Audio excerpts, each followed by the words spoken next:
you are given a really, really unique opportunity. You're obviously playing well. You've earned the way, and the opportunity to be there and to be in the field. Don't just go in and, especially like as an AM, don't just go in, kind of with the mentality of, hey, this is cool. We're gonna have a great week and we'll see what happens. Like, no, like go in there and try and do something great. The golf ball doesn't know who you are. You put in plenty of reps, plenty of quality practice to earn your way there. Go and try and do something special. Like if you're going to go and you're going to be a part of that, throw everything you have at it. And not just that, but like mentally, like know that you belong. You've earned your spot in the field.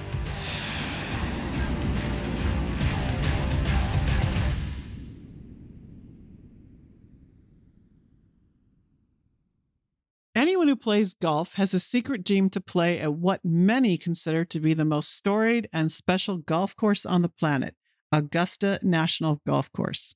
And being able to play in the Masters Golf Tournament held every year at Augusta, the only major tournament that's always held at the same course every year, and to many, the most prestigious golf tournament in the world, is beyond the experience even of many pro golfers. Our guest today is Stewart Hagestad, whose day job is an investment banker, which is demanding enough. But he's also an accomplished amateur golfer and recently played as an amateur in the Masters Golf Tournament for the third time.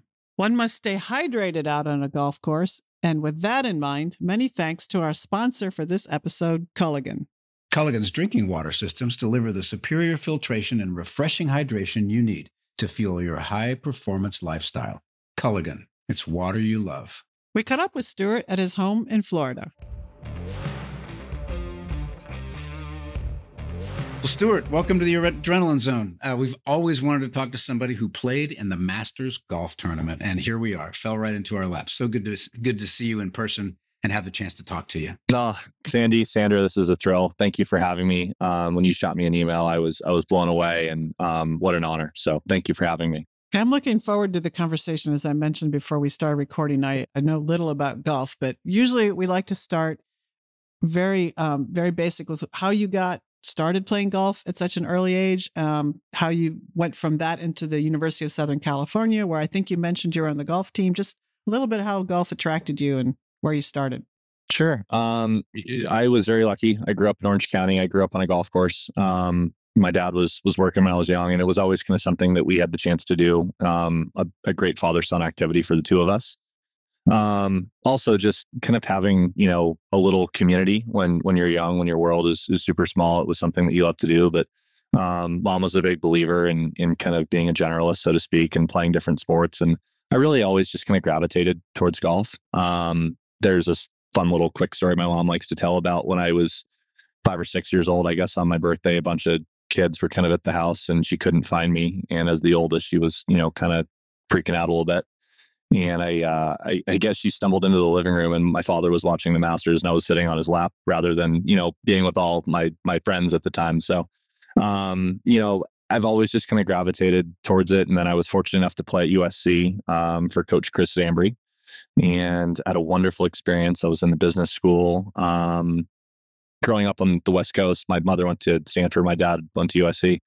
And, you always kind of wanted to go to one of the two and obviously ended up at USC. So had a great experience. I'm very lucky. How old were you when you figured out that you were really good at it and you had, you had sort of like a career in it or at least a strong interest to keep improving? I've always found golf to me to be almost therapeutic in a way. So I'm really lucky that way. And I always, when I wouldn't play, I always felt like there was this gravitational force that kind of brought me back. If I want to go kind of, be by myself or do something, maybe I'll go chip and putt for an hour or, hit wedges or something. So I recognize that pretty early. I think a better way to maybe answer that question is when I was in college, even though I had made the decision that I didn't want to turn pro, because you're good enough, obviously, to play in school and that's cool. But I came to the conclusion that maybe I didn't necessarily want to turn pro at the tail end of my sophomore year. And when I was working that summer, an internship that you'll do kind of in between, years in school, I just remember this almost like burning, itching feeling of just like, shoot, like I miss it. Like it's not just I miss, kind of playing or practicing, but I specifically miss competing. And I think it was at that time, I was fortunate enough to qualify before I was exempt um, for 7 straight USAMs that I had tried to qualify for. And I would say by like the third or the fourth one, I kind of came to the realization that it wasn't just that I really necessarily loved the game, but I specifically loved to compete. From people that I know who love golf and play it a lot, they talk about it being a sport you compete more with yourself against the other people. What's your answer to that or comment to that? I would say that's a very real thing. When you look at the leaderboard and you look at a scoreboard, if you're playing well, you're obviously competing with other people. That's just kind of the nature of the sport, right? Like there has to be a scoreboard that's no different than anything else. But there are very few times when I would say golf is easy, and I don't know all the science behind it and like what, how that kind of works, just cortexes and lobes and stuff. But when you put in the work and you put in the practice and you're able to just step out of the way and just turn your brain off and become an athlete, that is a very unique place to be. And when that does happen, that's when you see, players go and shoot nothing. And those are really cool weeks. Tiger will talk about it from time to time, and every now and then you'll see it on tour. But those are special weeks. Conversely, if you don't have it, like I've had plenty of times where, before a round, like you're hitting it not great and you're not hitting it great. And that could be for a variety of different things, right? Maybe like you feel sluggish or lethargic, or you just got out of bed wrong. It happens. You just don't have it that day. You're a major league pitcher and you don't have your fastball, right? It happens. Conversely, as I was saying, you go out and even though you don't have your best stuff, you find a way to make it work. That's kind of what you're saying of, it's almost like an internal competition with yourself where you maybe don't have your best pitches or your best stuff, but you found a way to go out there and compete. So to your point, I think that's where the internal battle kind of is derived. But I'd also say that if you're in a competition and you're up on the leaderboard and it's really tight, I know people say, "Oh, don't look at the leaderboard," but we'll talk about risk decisions in golf later on. But you've got that's got to be part of the calculus. It's like, hey, I'm one stroke behind this guy. It changes what you do. 100%. Yeah, I experienced it a couple weeks ago. Yeah, we can unpack it later, but yeah, I think that leaderboard watching versus not watching, there's a time and place, and I don't know what the exact or inexact science is. Certainly in match play, it's right there in front of you, so you have a pretty good idea of kind of what's going on, and that's where you certainly get into more of the kind of risk versus reward, chance and analytics and internal decisions. But I think certainly in the beginning of an event, or convert, I'll even take even a step back from that. When I look back to 2017, I was fortunate enough to be low am in the Masters, and coming down the final 9 on Sunday, the guy who was on the bag for me, John Doherty, made the comment. He's like, "Joe, I'm going to go find out what the low am is." And my comment was kind of like, it's the day before my birthday. My birthday is April 10th. It's a perfect day. It's at Augusta National. Like whatever he shot is going to have no impact on how badly I'd like to play well. So let's do the best we can, and kind of in retrospect, I'm glad I didn't totally understand how big of a deal that was. But, yeah, winning's a skill and winning's hard. And, it's something that we can all kind of strive to continue to get better at. I was just thinking, as we're talking, what is the difference between an amateur and a pro? I mean, clearly the pros make money, but if you're an amateur in a pro tournament, don't you win money too? And what's the difference between all of that? Happy to help you. It's a confusing concept. And by the way, you kind of nailed it. If you're a professional, then you can accept prize money, and obviously you aspire to kind of make it to the top, as in terms of either world ranking or playing on the PGA Tour or now live, or however anyone wants to take a look at that. I'm more just laying out the landscape, right? But there's a really unique and special group. And I think if you look back historically, as an amateur player versus a professional player, it's something that isn't quite as common. I'm very comfortable with the idea of I don't need to play in 30 events a year to scratch that itch. I love to play. I love to compete. I'm really lucky to be kind of part of the community, that loves to do those things as well. There are people I look up to. They're business leaders. They're great fathers. They're great husbands. They look to build companies that have kind of far impacted the world beyond them that we could never imagine growing up. And those are the kinds of people that I kind of aspire to be like. And candidly, like a lot of the people that have replaced a lot of the idols I had as a kid when, you'd like to be, in my case, like a professional. So what it really comes down to is if you're a pro, that's what you do for a living. If you're not a pro and you're an amateur, then you likely have something else going on. In my case, I'm fortunate enough to work at BDT and MSD. So I can't help but ask, as a committed amateur, because Sandra and I are both Georgia Tech graduates, do you feel any parallels between you and Bobby Jones, who was a lifelong amateur, went to Georgia Tech, founded Augusta, co-founded the Masters? Certainly you have to think about him now and then. When you look at what Bobby Jones did and you look at what was called, the impregnable quadrilateral or something to that effect, they threw some very bespoke literary term on what he did. But if you look at what he did, I think it was like 13 majors at the time. So it was the USAM, the US Open, the British AM, the British Open. He never won the Masters, and he obviously never played in the PGA because that was a professional tournament. But it's unbelievable. I believe he was the captain of the first Walker Cup team. He played on various Walker Cup teams. He quite literally, is kind of the guy that everyone really looks up to in every way, right? He went to Georgia Tech, he went to Harvard, he achieved multiple degrees. He was a lawyer. He helped found Augusta National.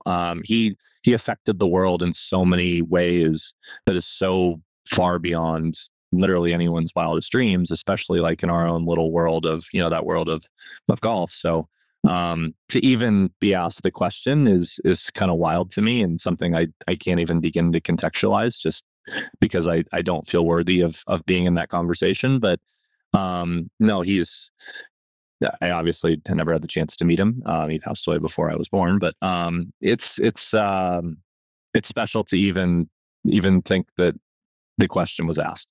So for pros, they're working all the time on their game, and you have a day job. So how do you manage to stay proficient at golf, given that you have a day job and the demands of a professional career that's not golf, and you have a demanding job in investment banking as well? I am not very much fun. And I feel that's really the short answer, right? We're all stressed for time. We all have different buckets in our lives that we can kind of allocate time to. I'm not married and don't have kids. So that is, I guess you could say, for the sake of the question, helpful. That my guess is when that comes, that will change. But I go to work, I practice, I work out, we do it all over again. And there are a lot of times when it's a little lonely, and there's a lot of times where it feels like a very nebulous endeavor. But I'm lucky that I know what I love to do outside of work and my family and friends. And I'm even more lucky that I have, family and friends that not just appreciate that, but are really encouraging of it. And the same can be said for work. I feel like I'm just beginning to kind of earn the trust of the firm, that when you do compete, it's worth my time and worth the time of the firm. The Masters is an easy example of that. I'll play the US Open in June as well. That you're not just, kind of recklessly, using the time that the firm has given me, to go out and to necessarily not be in the office or not be helping the teams that you're with. And the other thing, to that point is I owe a tremendous amount of credit, to Byron and Greg and everyone, at BDT and MSD for them to be incredibly supportive of everything that I've had the chance to do. Because if I was somewhere else, my guess is I probably wouldn't have the freedom to not only be able to compete, but to be able to put in like the necessary time and energy and effort to feel like, you're sincerely kind of giving your best effort. Because if you're going to do something and you're going to do it at a high level, just the way that I'm kind of wired is like, why not throw everything you have at it? And that's where a lot of kind of the stress while still there, is at least alleviated a little bit. So I'm very grateful to everyone on that front. So, Stu, before we get into Augusta National and the Masters, tell us a little bit about your personal style of golf. What would you say is the strongest part of your game? You're tall, you must hit the ball a mile, but what do you think you're best at, and how do you play the game? That's a great question. I appreciate it. I usually think I hit it pretty well. I've seen the stats, and maybe not necessarily as well as I thought, going into the Masters, but it's certainly for amateur golf, I think I hit it pretty well. When I'm sharp, I wedge it fairly well. That I would feel comfortable putting it up against, a lot of the best in the world. Obviously you're going to get beat here and there, but that's definitely a strength. But I would say the biggest thing is, especially as it applies to amateur golf, is I have a really good pulse on how to prepare for events. I've had the chance to play them, and I think I'm playing in my 14th or 15th USAM this year, which is crazy to think about on a totally different scale. But there's just, when you've seen and understood and felt different feelings of, this is what it's like when you don't have your best effort, when you do, or, what different feelings you're going to have when you get to the course or you get to the site. I have a really good understanding, in my opinion, of what I need to do to prepare the right way and to play well. And as long as you do those things, I've always felt like you allow yourself the best chance to kind of compete, given that if you have relative constraints, that you've put in the work, what it takes, to get your game in a good shape. And a 22-year-old version of myself would have no idea how to do that. It's the experience you gain over time, huh? That's right. Yeah. So actually, I'm going to flip that a minute, since, again, I'm new to this, right? So I'd like to talk a little bit about golf courses in general. There's probably a lot of people out there like me who might not play golf or even know much about golf. So what is it about a particular hole that a designer can do to make it more or less challenging, other than distance, right? Because I suspect there's a lot of technical details buried in there that some of us have no access to.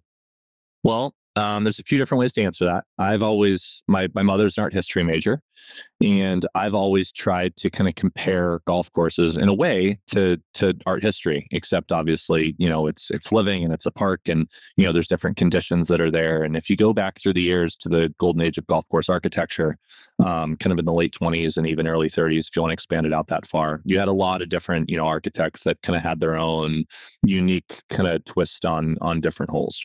It was all kind of founded and started in Great Britain and Ireland. And then once it made its way stateside, it kind of started with Chicago Golf. So that's a C.B. McDonald design, who was the first president of the USGA, and collectively brought in 5 different clubs kind of on the East Coast to basically come together as one. And that was kind of the foundation of the United States Golf Association. But when you look at different hazards and you look at different challenges that golf holes exhibit and provide, you think of things like, bunkers and water hazards, or in Scotland, like you had literal walls, right? So that would be like a version of trees in a way. So there's just different ways to kind of, I would say, manipulate the both sight lines and how you feel on the tee of what the hole does. And in a way, kind of putting it in terms that you might be able to understand as well, is when you think about a mission or you think about something you have to do, you're faced, and I'm not, to be clear, I'm not comparing golf to going to space or to combat, but I'm just trying to draw a comparison. So please spare me that. Yeah. But you're given a task and you're given a challenge. And then from there, given the skill set that you have to create a game plan, and then you have to go execute on that game plan. And sometimes you take on a little bit more risk, to make either the next shot, be incrementally less stressful, or maybe it's worth the risk in terms of you have a better chance of ultimately you're trying to shoot the lowest score you can, right? So hit it where you're looking. But if you say go for a par 5 and 2 versus laying up, by nature of that, there's a lot of kind of risk and reward analysis that goes in a relatively short period of time. So again, back to your original question of like, there's different holes that could be into the wind or crosswinds, or, there's different what are called like false fronts where it looks like there's green there, but it really comes back to the front. There's different angles that you can kind of have, especially when the greens get firm and fast. There's various ways that you can kind of look at different like unique specific challenges, but ultimately it's all about creating a game plan, creating what works best for you, and then executing on that respective plan that you've laid out for yourself. So what do you think the most difficult kind of hole is? The features or the lineup or layup of a difficult hole? I've always, I wouldn't say struggled with. I think I have a cerebral mind, but with twists and small degrees of creativity, in the sense that I like to see different shot shapes, and I like to have like an aiming target, a visual target, and then from there to kind of like play it off of that. So I wouldn't say I've struggled with it, but I find holes that are really straight to be challenging, because you can't really like work it off anything, right? Like the challenge is right there in front of you. And I've always struggled with holes that are just so right. Like I know that sounds almost crazy, but if the hole kind of works left to right or right to left, you kind of have a better idea of kind of like where you need to hit it out to, and then to go from there. I would say that. And then I'm a fader, so the ball goes left to right. So anytime there's any type of a wind that is typically off the left, it makes it a little bit tougher to kind of hold it into, because if you curve the ball right to left into a left to right wind, it's going to stop a little bit softer. And when greens get really firm and fast, you start playing, we'll call it bigger golf courses, right? Like a USAM or a US Open or the Masters a couple weeks ago. That's when it becomes a little bit more challenging to kind of stop. And then once the ball has left the club face, it's out of your control. Mm-hmm. Huh, fascinating. So with all that in mind, on to the Augusta National Golf Course. Playing it is on every golfer's bucket list. I've been very lucky to play it a couple of times. What is so special about that course for you? Of course, we begin, right? I mean, I think if you grow up in the United States, that's kind of the one golf course that everyone puts at the top of the mountain. It's everything. It's the music that you hear on the piano. It's the green jacket ceremony. It's Jim Nance's silky voice. It's the pinnacle, right? And if you grow up in the United States, especially maybe somewhere in a place where the climate is a little bit colder, that's when you begin to kind of get the itch that golf season's coming back, right? It's the second weekend of April every year. It's an amazing, venue, obviously, but the way that the membership and the entire Augusta National Golf Club has continued to really just reinvigorate and reinvent different ways for the players, the patrons, the viewing audience on TV. I mean, the Masters app, I think everyone's kind of on board with, is maybe the best app that you can get in the App Store. It's perfect. It's a really special place with an incredible history. Obviously an amazing membership, a lot of which have become friends and people that I sincerely look up to. But it's the kind of place that if you get an invite, there's a good likelihood you're turning down a dear friend's birthday or maybe even an anniversary, something to that effect. So it's special. Sorry, my analytical brain is like stuck in this technical piece, because we talked about the differences between golf courses. So how about the Augusta course? How do you approach that from a strategic perspective? Each hole is different there, I assume, and they have different risks. So it's the same sort of approach that you just map it out, or are there extra twists because it's Augusta? Yep. It's a big golf course. It's a major championship. They've made incremental changes over the years to continue to make it longer. They've done a really nice job of, if you look back to, I think it was 1998, 1999, they air quotes Tiger proofed it, right? Because Tiger went out and he shot, I think it was 18 under and beat everyone by like 11. Yeah, he won by like at least 10. It may have been 10 or 11 or 12. I think he tied the low aggregate score for the week. Historically, he beat the largest margin of victory. So they Tiger proofed it, literally. And that was one of the few changes they made a little bit longer. But if you drive it great at Augusta, that's really helpful. And it's tough to play well there without doing that. The biggest thing that if you kind of look back historically, you look at what Tiger's done really well over the years. You look at what Jack Nicklaus, who won 6 green jackets, did really well over the years. Is I think everyone would kind of agree that it's a second shot golf course, and a lot of it comes down to approach play.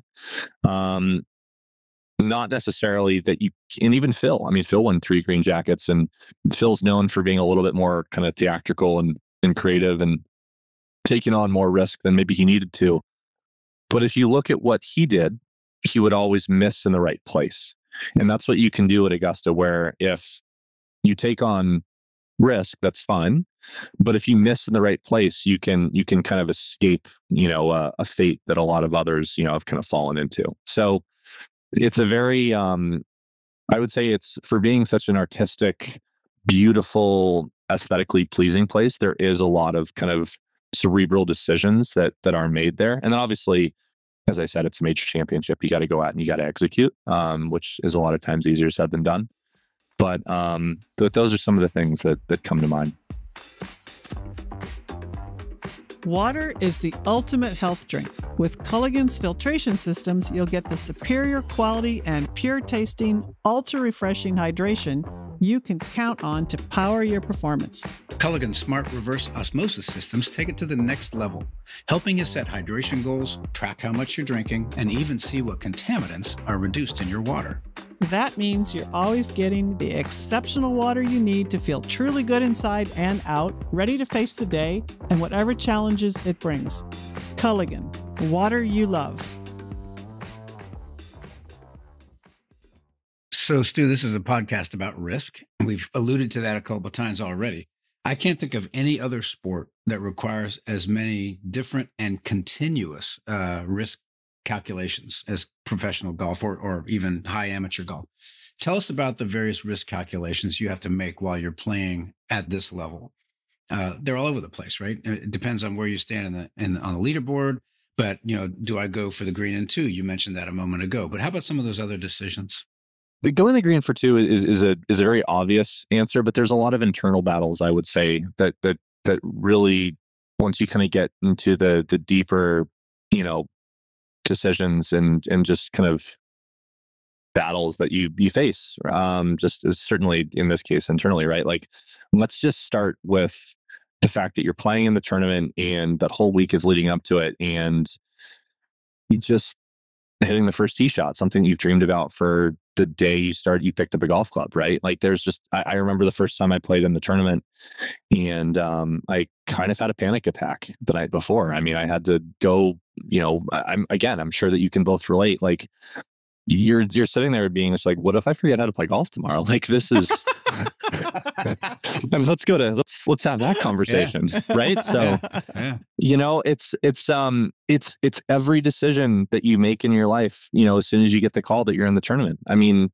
down to, hey, let's not run on a potentially slippery surface because you don't want to, I mean, that's obviously not the question that you asked, but like, I think that's the level of, just little things that you think about, going into the event. And then obviously you get there from a golf standpoint, and there's just certain places you can't hit it. I mean, one's an easy example, right? You hit a nice drive on one, and there's wind above the trees, but you can't feel it in the moment because your mind is very busy and there's a lot of stuff going on, and you pull one more number than you thought you needed, and you go long, and then you make bogey at the first. So it's a very constantly changing and constantly fluid environment that you're maybe not as ready for as you think you should be. And it's something that if you played for a living, if you played on tour and you're used to a grandstand that's next to a green where the wind's not going to affect as much, or different tee shots on par 3s, like an example would be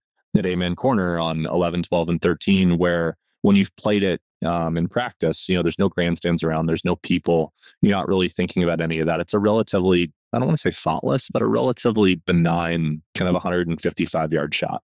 But when there's grandstands up and there's vendors and there's trucks and there's people milling around, your mind begins to get just a little bit more busy, and you begin to overthink things that you've done quite literally thousands of times in practice, right? And that's where you kind of go back to that muscle memory, that, hey, go be an athlete. That just, how can you make this as simple as possible? And that's ultimately, I think, when you look at what Scotty Scheffler has been able to do, who won the tournament this year, that's what he's done such a great job of for the better part of 2 years, is he's made an impossibly challenging and difficult game where at every decision node, there's, instead of playing it 180, he's played it at 178, not to bring in extra trouble. And then he's obviously executed, which again is the big caveat here. But he's made an incredibly endlessly challenging game and endlessly challenging set of circumstances. He's made it become really simple. And just as a fan, right? Like I compete and I played in the tournament, but just as a friend of his, and as as an advocate, we were fortunate enough to be on the Walker Cup team in 2017 together. It's incredible to watch what he's doing. So it's I know that wasn't entirely the answer, but I have to give credit kind of where it's due, and just I'll kind of give credence to a lot of the decisions and a lot of the risk calculations that are maybe made, not just in the event, but in the process, even like leading up to it. So the greens at Augusta are famous for being amazing, difficult, frustrating, and I would say a lot of fun. Are they the hardest greens you've seen on in your high level golf career, or toughest, I should say, not less? Tell us what you think about that. They provide a really unique challenge that I had never really thought about until it was mentioned by someone much smarter than me. And going back to, making complicated ideas simple. But at Augusta, they're so undulating and there's so much slope, and both the agronomists at the club and the kind of greens committee and just different parts on the green staff, they've done an amazing job of kind of blending it in with just the general environment and the general course itself. It's truly kind of fascinating what they've been able to do to almost manipulate and massage, different slopes and, characteristics that go on in the greens. So what comes to mind here, and kind of originally what I was getting at, was if the pin is back right on one and you're in the middle of the green, that's one of the slowest putts in the whole golf course. It doesn't look slow and it doesn't feel slow, but it is. And part of that is because the entire golf course goes from the top right corner of the first green all the way down to Raised Creek on 12. Now we'll go to the second hole, and you'll see where I'm going with this. I just need to kind of paint the picture to start. If the pin is all the way on the left side on 2, and you hit your ball somewhere in the middle of the green, same thing. It's a very slow putt. You're putting it back up towards the clubhouse. You're putting it back up towards that point I referenced where it's a really, really slow putt, right? So this happened to me in 2017. The pins weren't there this year, so I can't relate this year. It also happened in 22. But so you hit the slow putt, and you know in the back of your head that it's you're going to have to give it a little bit more than you think. Then you go to 3. Pin's pretty much always in the middle of the green, but the whole green slopes right to left. So your miss, because there's more green on the right, is you're going to err on the side of throwing it more on the right of the pin. So now you've got a 12-footer, 15-footer, 20-footer, whatever it may be, above the hole, and it is the fastest putt on the golf course. So you've just gone from 2 putts that feel like they shouldn't be that quick, but it's more, and you give it this big hit to get it there. Completely kind of role reversing in your head that now it's lightning. All you have to do is breathe on it and it's going to get there. So the skill set that I think Augusta really does a great job of identifying is lag putting, but the ability to seamlessly and very, very quickly allow yourself to switch speeds and to basically kind of have this internal battle of continually readjusting to what the golf course is giving you, and to continually, kind of readjust just different, I don't want to say paces, but just kind of the cadence of the round itself and what the golf course is providing you. Does that kind of make sense? Yeah, it does. It goes to Sandra's earlier question about risk and golf course design and pin placement, where I'm going to offer you a nice big fat piece of green to land on. But if you choose to take that instead of the harder place to put the thing, I'm going to make you have a really fast putt that you're going to probably miss. 100%. And And again, to piggyback off of that, that's something that you look at some of these amazing golf courses, what they kind of provide in terms of, just different, risk and all that stuff. Augusta does a great job of this. Seminole, with the exception of a couple par threes, does a great job of this. Pinehurst, where the U.S. Open is later this year. National Golf Links up in Long Island is a similar thing. But template holes, C.V. McDonald, Seth Rayner, you can kind of almost, bunt a drive, up. You can hit it 200 yards. I love my stepmom, but she's like a 22. So we'll work with me, Sue, if you're listening. But, she can go and she can hit her 7-wood from 120 up to the middle of the green. It can bump a couple times, and then you go up there and she can leave herself a 20-footer. And if you want, you can take on, the pin, say it's tucked somewhere with a wedge. But if you don't pull it off, you're almost certainly looking at bogey or worse. Conversely, like if you take on less risk and you hit it somewhere to the middle, like you can play a lot of really good golf hitting it to 20 feet 72 times. In fact, you'll probably be a Hall of Famer. I wish I could do that. So me too. Since we're talking so intimately about Augusta, I have to ask, do you have like a favorite hole and a least favorite hole at that course? It's kind of like, I don't have kids, but it's kind of like talking about your kids when you have you love them all equally. Yeah. But I'll offer this. I think that holes number 3 and 14 are two of the least talked about holes out there that offer just so much interest and so much intrigue. 3, just because there's so many decisions to be made. Do you push driver up and you kind of put it past the bunkers on the left, and then you have a little bit more of a flip wedge in. Or, and that depends on the different pin position. So like to me, if the pin was in the left side or if it was front right, given it wasn't, really windy, I was going to hit driver and I was going to push up a bit further. Conversely, if the pin was front left, I was going to lay it back a little bit further, just simply because it's just a really tough, kind of awkward little shot. So there's just a lot of really cool decisions and intricacies that go into number 3. And then 4, there's not a bunker on the hole. And it's this amazing green where there's, kind of 3 main tiers, but even within those 3 tiers, there's a couple other ones going on. And it's just, as the greens get firmer and faster, like it begins to even show, it's kind of like a beautiful painting where the first time you look at it, you see it and you recognize what it is and how and why it's interesting. But it's almost like hey, now look a little bit closer and now look at it from this angle, and it begins to kind of unveil different layers. So those are really the two that kind of stick out. So I want to pull on the amateur thing again, because the Masters is a pro event, right? So how does an amateur get invited to the Masters? And you mentioned other tournaments that sound like they're a mixture of professional, amateur. How does that work? Yeah, so the Masters is an invitational, and the Masters by nature is considered one of the men's majors. So the majors would be Masters, the U.S. Open, the British Open, and the PGA Championship.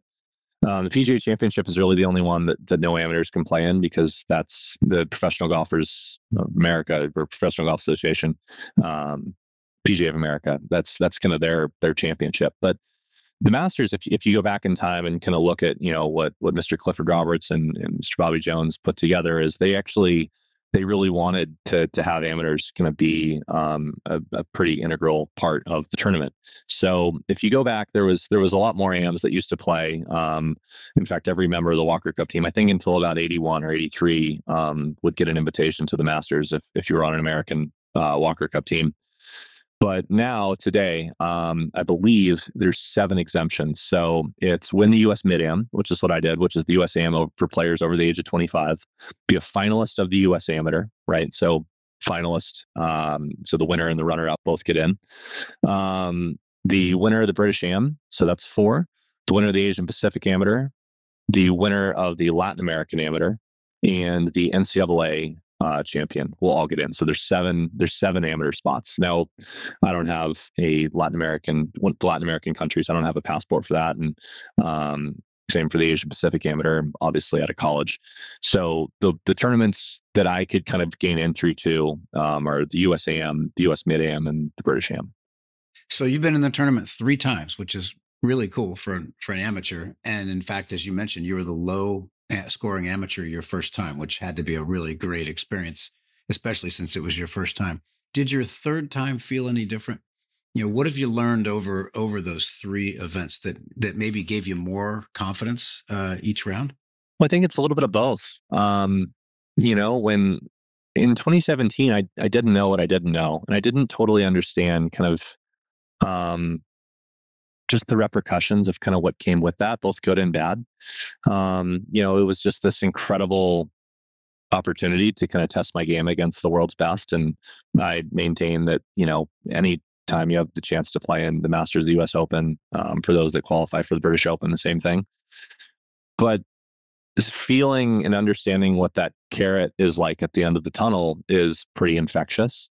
And, when you come up a little short, like I did in 2022 and as well this year, it hurts. And I think part of being a, competitor in anything that you do is winning's really hard. And, when you set kind of lofty goals for yourself and you almost kind of irrationally high goals, you do everything you can to achieve them. And, whatever your goals are, that permeates into your preparation. And when you know what those things feel like, to come up a little short, it hurts. You get back on the horse and you kind of download respectably, kind of go through your process of getting back to it. And, I would say that in 2017, as I kind of I joked about, but definitely didn't joke about because it did happen. Earlier when I kind of had a minor panic attack, who knows what that looked like. And now, like with the confidence of, having played in the events before, it's kind of like, hey, like this is a really cool opportunity. We have the opportunity to test our game against the world's best players and to do so, in front of our friends and family who have willingly on their time, come down here to support us. And that's a really, really cool position to be in. And as I said, I'm grateful for it, but at the same time, it would be almost not human to feel in a way like you let them down. So there's a give and take, right? Because we're all human and we all feel like when you do things that are special, you celebrate as a team. And then when, you come up short, you feel like you could have done more. So it's a little bit of both. It's a little bit of both. So in this year's tournament, I guess this is your third time, right? So you're at the first hole in the first round, you're on the tee. All of this experience is kind of in the back of your head. What are you thinking? And what did you have a lot of adrenaline going at that moment? So I knew this question was coming, and sorry. No, this is perfect because I'm actually, I got to tell you, of everything I did going into the tournament, the way that I was able to kind of construe this moment in my head and to, I don't want to say manipulate it, but to think about it and to start it. Because you don't start like, the night before, or the day before, or a week before. You start months in advance. And when I go back to 2017, you're kind of focused on the process and you're focused on like, hey, let's hit a good shot and let's understand what that moment's going to feel like. And a couple months ago, it hit me, which was really this freeing kind of concept that of anything in the world that you could be doing, there is literally nothing else you would rather be doing than that. I like it. That's perfect. When that clicked, it was this very freeing, like I literally have chills, like even like just saying it out loud. That was a really cool moment to be like, wow, like that, you're going to be nervous and that's okay, but there's nothing you would rather be doing.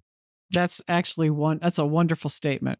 So even though you bogeyed that first hole, I know I hit such a good drive too. The drive was fine. Yeah, there was an error after that. Yeah, but you actually had a pretty good first day. I mean, you were 2 over after 18 and looking good. And of course, all of us who are watching you from a distance are like, yes, he's going to do it.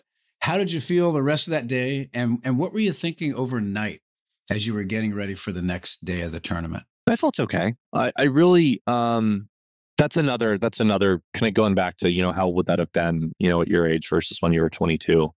I slept fine. Doing that quick turnaround of you play late, you get done. I birdied 18s. That left a nice taste in my mouth kind of going into that night. Playing late and then going off early, if you had your pick, is probably what you want to do. It's tough to sit around all day and to kind of let your mind kind of wonder what's going on. You have a routine for probably, I would say, like up to 2 hours before you tee it. But if you don't tee it until 1, then it's just that morning you sit there and you wonder and you're making up things to do, and everyone has different strategies. I like to read. It could be anything. Could be a book. Could be an article. Could be. I don't really like to watch TV just because I feel like it's a waste. But even if it's just something that you put aside, for a rainy day, like just find different things to get lost in. Point is, going back to your original question, I was okay. I was fine. Friends were there and they kind of wanted to talk about golf for a minute. And you entertain it for 10 or 15 minutes. And it's kind of like, okay, hey, like, let's get back to work. We're tired. We got to get back at it in the morning. But we were doing okay. We knew that it was going to blow the next day and we knew it was going to play tough and did everything we could. So what was the single most intimidating or nerve-wracking moment, or a hole for you during that tournament? 11's really hard. 11's really hard and 5's really hard. So this is where I think you kind of begin to get into understanding the situation and knowing what you have to do to kind of get or achieve the goals that you need to. That is equally intimidating and also exciting, because if you've put yourself in that position, then you've done a lot of great work, to put yourself into that spot. And that's where you kind of go back to when you achieve what you'd like to achieve, as lofty as it may be, like, you need to sit there and celebrate what that feels like, because it doesn't always happen that way. So, kind of coming down the stretch and knowing what those feelings and emotions are like. Certainly going into 11, I put myself in an okay spot. Didn't play great on Friday morning, but on the front nine. But kind of going into the back nine, you knew that you had a pretty unique opportunity to do something special for the next 2.5 hours. Was it intimidating to play in front of a big crowd? I mean, the first time, you probably get used to it over time, but it seems like that'd be, you mentioned earlier about your mind being busy. It seems like the noise and, well, I mean, they're supposed to be quiet, but they're never quiet. But how'd you adjust to that? That's a lot of extra pressure. Yeah. You nailed it. That's the one thing you can't really prepare for if you don't play for a living. We're all human. If I had to be self-critical, that's one thing that I put a lot of internal pressure on, is just simply caring what people think, despite all the personal and professional sacrifices that you've made to get there. It's completely natural to wonder, what will someone think if you do something. You never wonder about if you do something well. You always wonder about what if you don't hit it the way you want to or whatever. And when that goes away, that's a very freeing place to be in. When you can kind of get into the space of being obsessed about the process, about what you're doing, that's a very healthy place to compete from. And that might sound selfish. It's not meant to be that way. But when you get to the point of kind of allowing yourself to be so absorbed in what you are doing to try and play well, as I said, I feel like that's a very healthy place to compete from. Because if you're at home and you're kind of going through, your process, and say you're playing in a club championship with your buddies, you don't care what they think. If you hit one bad, it's like, shoot, yeah, it happens, right? But what I've always tried to do, playing in the Masters, playing in the tournament, whatever, is, and this, I got really lucky this year. I had the chance to play with Scotty Scheffler on Monday. But when you almost like overexpose yourself to playing in front of crowds, I've felt like that feeling goes away a little bit quicker. Yeah. My whole career was in a goldfish bowl. So I totally get that. Moving those people out of your head and just being you. It's very freeing. I'm sure that, so if you don't mind, I'd love to flip the question on you. Like, how did you deal with that? Like, how did you, knowing that quite literally the world was watching, like, how did you kind of compartmentalize those feelings? Well, you accept that you're human and you're going to make mistakes, and don't worry about it. And in our business, it was more important that when you made a mistake that you talked about it openly so everybody could learn, and because it's a matter of safety and matter of performing these experiments and these tasks that these thousands of people on the ground were waiting for you to do correctly. So it's, you just realize, hey, I'm human. I'm going to make mistakes. It's more important that when something happens that I can communicate that so we can fix the problem and move on. I found my exposure in front of a bunch of people was normally testifying in front of Congress, which is absolutely not the place you want to spend your whole time. And so you're really doing is focusing on the question and trying to make sure your answer doesn't irritate the living daylights out of the congressman or the senator. Dynamic. But it's so much. So, all of us high handicappers joke that, every round you have one shot that brings you back. So true. Next round. Yeah. And so what would you say is the shot you're most proud of during this most recent Masters tournament? Oh, that's easy. That's easy. I have two of them because I got my mom some crystal. As I said, my birthday is April 10th, and that was, I had the chance to spend my birthday afternoon with my mom. She was caddying for me in the par 3 contest. And I was closest. It was fun. It's kind of a fun little afternoon. And it's meant to kind of, be a unique kind of, almost reprieve from the week. And I was closest to pin on 4 and 9. And that's, I could obviously, go and think about, different, shots kind of during the tournament. But, given that we came up short, that's a bummer. But that afternoon, with my mom was a really, really special kind of moment for the two of us. Dad had been on the bag. Dad was supposed to caddy for me in the par 3 contest the first time it got rained out. And then in 2022, he got the look. And then, it was, it's kind of like with my mom and I, she was caddying for me the par 3, and we're walking to the first tee, and it was a mixture of things she had. It was almost like, Mom, like, how to walk and how to talk, but she didn't know like what she couldn't do. Like, do I put the bag here? Do I go there? And it's like, no. Like she was like, Relax. It was so nerve. Yeah, it was like, and then you could almost like see like the switch flipped, because like once that went away, she was like, this is so cool. It was a neat moment for us. And you weren't making her carry that big giant bag. Oh, no. I got her a little par 3 course. I got her a little small bag that I filled with lots of golf balls and cinder blocks. I love it. Okay, so we're kind of winding down, but I wanted to ask, do you have any lasting advice from professionals about handling the atmosphere of a major like the Masters, or any other good advice that either you've gotten or you'd like to provide or give to people who might find themselves in a similar situation? I know what I want to say, and I think it's going to come off a little bit cerebral or intense, but I just can't help myself. So I'll just go ahead and say it. So you are given a really, really unique opportunity. You're obviously playing well. You've earned the way, and the opportunity to be there and to be in the field. Don't just go in and, especially like as an AM, don't just go in, kind of with the mentality of, hey, this is cool. We're gonna have a great week and we'll see what happens. Like, no, like go in there and try and do something great. The golf ball doesn't know who you are. You put in plenty of reps, plenty of quality practice to earn your way there. Go and try and do something special. Like, if you're gonna go and you're gonna be a part of that, throw everything you have at it. And not just that, but like mentally, like, know that you belong. You earned your spot in the field. So I firmly believe that your goals and your expectations of yourself kind of permeate into your practice.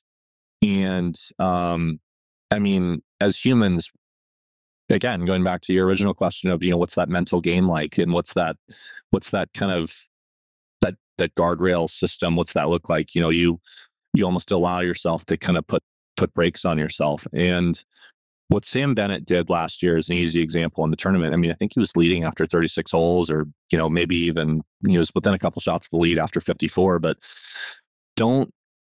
if you can, allow yourself the freedom to be like, hey, like, we can go in this week, and we can, if we do our thing, if we play our game, we can win this thing. And that might sound cavalier, that might sound almost arrogant, but it's not meant that way. It's meant just in the sense of, go compete, go in there and play to win. I love what you just said. I used to have the opportunity to talk to every brand new 1-star admiral or general in the whole military. Every, now and then it's something we call capstone. And my principal message to them was exactly what you just said. We didn't promote you to sort of bide your time and hope you get your 2nd star and kind of, mosey through this thing. We promoted you for a reason. Go for it. Be, aggressive, and you've lived for this moment. So I really appreciate what you're saying there. But so Stu, we are pretty much out of time, but I just got to tell you, it's been fantastic talking to you. I want to talk to you more. Sometime I'll come down there and some BDT and MSD event and please pick your brains. I'm not playing golf with you though, because I'll embarrass myself. So I think the whole let your superior win thing went out a long time ago. Let's go out. Let's have fun. Shoot. Let's get Byron in the mix, because then, because he doesn't play at all. This will be perfect. We can pick on him. Yeah. Okay. All day. Although he's such a good negotiator, he'll make us give him so many strokes. It's not going to be worth our while. Anyway, all good. Well, thank you for so having much. me. Yeah. No, thank you. This is a joy. Thank you. Thanks. It was wonderful talking with you. Thank you. Thanks, Sandra. That was amateur golf champion and recent competitor in the Masters Golf Tournament, Stewart Hagestad. I'm Sandra Magnus. And I'm Sandy Winnefeld. Thanks again to Culligan for sponsoring this episode. A high-performance lifestyle deserves high-performance water. Learn more at culligan.com. Please pass our podcast around to your friends, and we'll see you next week with another fun episode of The Adrenaline Zone.